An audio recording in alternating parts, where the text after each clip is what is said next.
Hello guys, I am सुरक्षा सहेली गायत्री. आज मी तुम्हाला खूप इम्पॉर्टंट इन्फॉर्मेशन सांगणार आहे.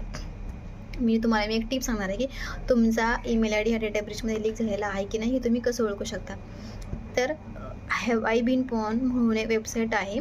त्या वेबसाईटवर जाऊन तुम्ही तुमचा ईमेल आय डी एंटर करायचा आणि बघायचं आहे की तुमचा ईमेल आय डी कुठं डेटा ब्रीचमध्ये लीक झालेला आहे की नाही. जर तो लीक झालेला असेल तर तुम्ही तुमच्या ईमेल आय डीचा पासवर्ड चेंज करायचा आहे आणि 2 फॅक्टर ऑथेंटिकेशन ऑन करायचं आहे. आणि तुम्ही ज्यावेळेस ईमेल आय डी टाकता त्या वेबसाईटवरती त्यावेळेस तुम्हाला जर 0 डेटा ब्रीच दिसत असेल तर तुमचा ईमेल आय डी सेफ आहे, कुठे लीक झालेला नाही. पण जर त्यावेळेस तुम्ही ईमेल आय डी एंटर करता जर तुम्हाला तिथे दिसलं की 2 डेटा ब्रीचेस 3 डेटा ब्रीचेस म्हणजे तुमचा ईमेल आय डी कुठेतरी ब्रीच झालेला आहे, तर पॅनिक व्हायची गरज नाही. तुम्ही तुमचा ईमेल आय डीचा पासवर्ड चेंज करा, 2 फॅक्टर ऑथेंटिकेशन ऑन करा आणि स्टेप बाय स्टेप मी तुम्हाला गाईड पण करणार आहे की तुम्ही ते कसं करू शकता. सो व्हिडिओ शेवटपर्यंत नक्की बघा. आणि त्या वेबसाईटची लिंक मी लास्टच्या व्हिडिओमध्ये QR कोडनी शेअर केली आहे. सो नक्की व्हिजिट करून तुमचं ईमेल आय डी चेक करा डेटा ब्रीचमध्ये झालेला आहे की नाही.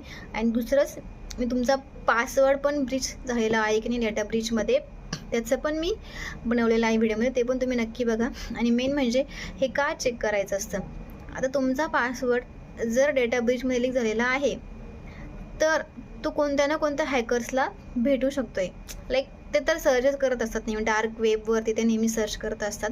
डार्क वेबवरती डेटा विकला जातो आणि तो हॅकर्सच एकमेकांना डेटा विकतात आणि त्या हॅकर्सपर्यंत तो डेटा पोहोचतो.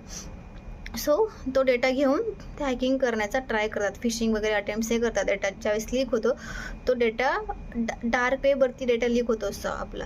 सो तुम्ही जाऊन नक्की व्हिजिट द्या त्या लिंकवरती, नक्की तुमचं ईमेल आय डी चेक करा. 10 सेकंदाचं काम आहे फक्त. तुम्ही तुमचं ईमेल आय डी एंटर करा, पासवर्ड पण बघा डेटा ब्रीचमध्ये जर असेल तर तो पासवर्ड ठेवू नका, पासवर्ड चेंज करा.